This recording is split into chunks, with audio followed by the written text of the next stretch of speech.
Hey there, here with a new project just in time for the holidays. I found and I love these silicone wine bottle stoppers. There was a pack of 6 of them. They're in my Amazon store.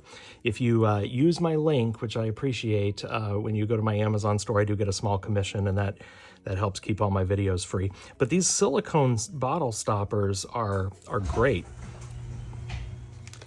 So these have a metal top, and I can feel it goes down in there, so it's relatively solid, you know, here for gripping, but then this is nice and flexible. And what I'm hopeful of, I don't know if you've seen the complaints before, but a lot of traditional metal wine bottle stoppers that are sold for glass end up corroding. Like if you're actually using it as a wine bottle stopper, it kind of gets corroded. These were inexpensive, and this is really nice and solid. I'm going to make a little gem to glue on the top of each of these, and then it doesn't stand so high too, because the high profile ones kind of bug me. You can't always get those in the fridge right. So I think these are going to be a great solution that my customers are going to love.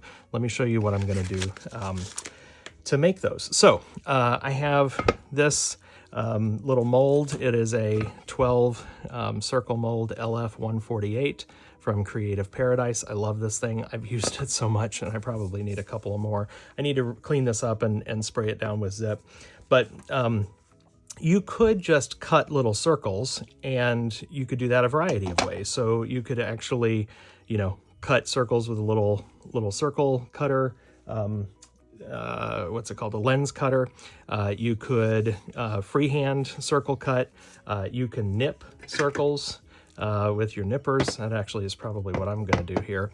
And the diameter, you know, I'm going to aim for about this. So I have shared this on my Facebook page many times. This is one of the most underrated tools, I think, in my shop. And everybody says, well, what do you do with that? How do you use it? Well, one of the things that you can do with these calipers is measure stuff like width. And so in this case, 24.1 millimeters wide is how much this is from edge to edge.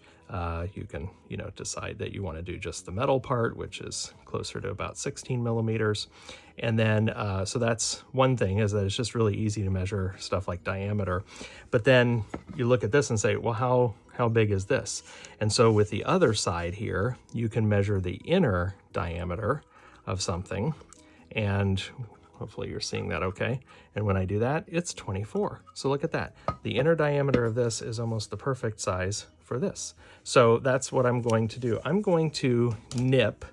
I have lots of Dichro scrap that I have picked up over time and from any variety of places, but I'm going to choose some of this Dichro scrap, nip it into circles, put it in the bottom of this. I'm gonna nip a little Tecta circle as clear and fire them in this mold so I get a nice, perfectly round shape when it comes out after full fuse.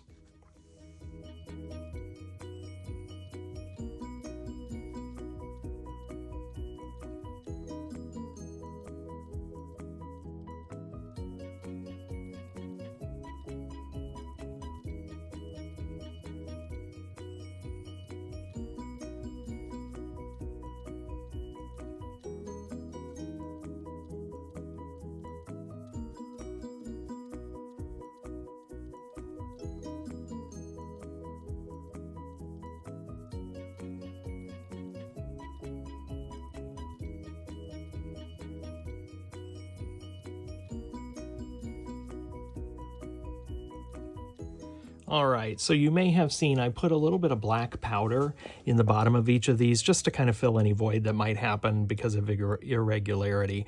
The Dichro was a lot harder to chop up than I thought it would be, but I've got it in here. I've saved all my scrap because you never lose any Dichro, so who knows where that'll turn up next. I've just nipped out rough caps to put on these, and we're gonna go in for a full fuse. I may get a little bit of the Dichro that kind of floats to the top, and sometimes that happens, and I'm fine with that.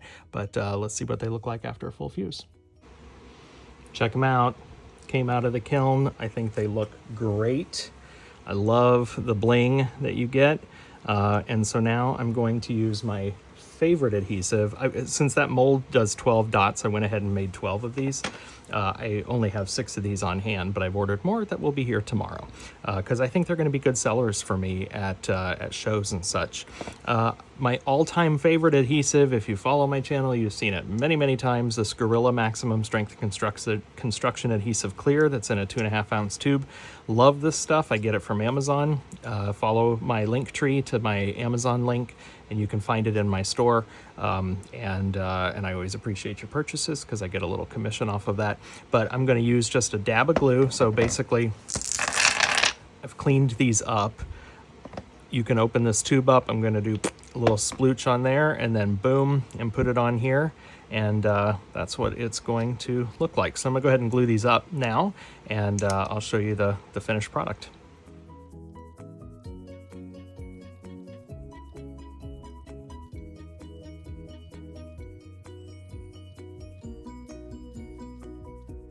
All right, here they are. So I glued those up. Easy breezy, and I think they're really cool. As I was gluing them, I was like, no, wait a minute, how am I going to get these to stand upright and dry? And I thought, I'll go in the house and get some rice, and I can place them in the rice. And I thought, what am I thinking? I've got an entire 5-pound jar of clear frit here, and so I just poured some out and stood them up in there, and it worked really well. So really happy with these. Now, the price changes on Amazon all the time, but these were 6 for $5 when I bought them, so less than $1 a piece. Little bit of glass. I used Dichro for the bling, but I think they're going to be a good seller for me. I haven't decided how much I'm going to price them for yet, but I think that they should do well. That's my hope anyway. That's all we can sometimes hope for. But if you're interested, these are in my Amazon store. I appreciate any purchase through the store because I do get a commission. And so hope you learned something. Hope this inspired you. I like these because they're shorter than those big bulky ones that you can get. They're not going to corrode like that. And yeah, very contemporary little look here. The reviews, by the way, on Amazon are really strong. People say these really do seal very well, and so I wouldn't buy something that didn't have a good review to begin with, and these do. Thanks, everybody. Catch y'all later. Bye-bye.